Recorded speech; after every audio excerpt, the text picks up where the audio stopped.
உள்ளே வந்தாச்சு, ஒரு இடத்துல நம்மளுடைய ஃபேஸை காட்டியாச்சு, இல்லை நம்மளுடைய வாய்ஸுடைய ஒரு டேலண்ட்டை காட்டிட்டோம்.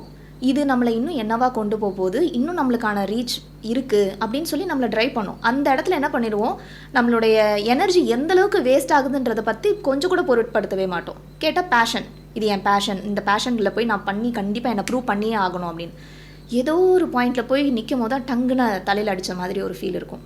பேஷன் ஓடணும், ஆனால் சரியாக தான் ஓடணுமா, கணக்கு பண்ணி தான் ஓடணுமா அப்படின்னு பார்த்தா எக்ஸாஸ்ட் ஆகிருக்கும். ஸோ அந்த மாதிரி விஷயங்கள் எனக்கு நிறைய அந்த இடத்துல நடந்ததுனாலேயே என்னுடைய அடையாளங்கள் நிறைய மாறிக்கிட்டே இருந்துச்சு, தேடல் போய்கிட்டே இருந்தது. அதுவும் ஒரு ரீசன். ஒன்று உள்ளுக்குள்ளே இருந்த ஆர்வம், ரெண்டாவது போதிய ஊதியம் இல்லை. இது ரெண்டுமே உள்ள இருந்தது. அதனால தான் பல விஷயங்களை நான் வந்துட்டு கோத்ரூ பண்ணி வந்தேன். இதை நான் பாசிட்டிவாகவும் பார்ப்பேன் எப்போவுமே. ஏதோ ஒரு புஷ் ப்ரெஷர் இருந்ததுனால தானே அடுத்தடுத்து நான் போய் எக்ஸ்ப்ளோர் பண்ணேன். அந்த எக்ஸ்பீரியன்ஸ் தானே இப்போ என்னை இந்த அளவுக்கு ஒரு மெச்சூர்டு பர்சனாக பேச வைக்குது. ஸோ அதனால் நான் அதை பாசிட்டிவாகவே பார்ப்பேன். பட் சில பேர் இன்னும் அதை வந்து சரியான தெளிவோடு இல்லாததுனால இன்னுமே ஸ்ட்ரகிள் ஃபேஸில் போய்கிட்டு இருக்காங்க.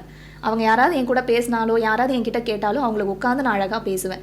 கண்டிப்பாக இது ஒரு பேஷன் தான், பேஷனில் ஃபோக்கஸ் பண்ணுங்கள், தெளிவாக ஃபோக்கஸ் பண்ணுங்கள். ரைட், ஒரு பிளான் வச்சுக்கோங்க நெக்ஸ்ட் என்ன பண்ண போகிறீங்கன்ட்டு. ஸோ இது வந்து போதனையும் ஏதோ கிடையாது, இதுதான் ப்ராக்டிக்கல்.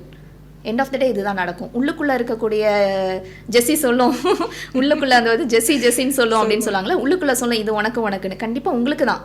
பட் அதை நீங்கள் ஜஸ்ட் லைக் தட் நான் போனால் எனக்கு ஏதாவது கிடச்சிருன்ற மாதிரி போகாமல் ஒரு பிளானை போட்டுட்டு அந்த பிளானில் வந்து வாக் பண்ணுங்கள்.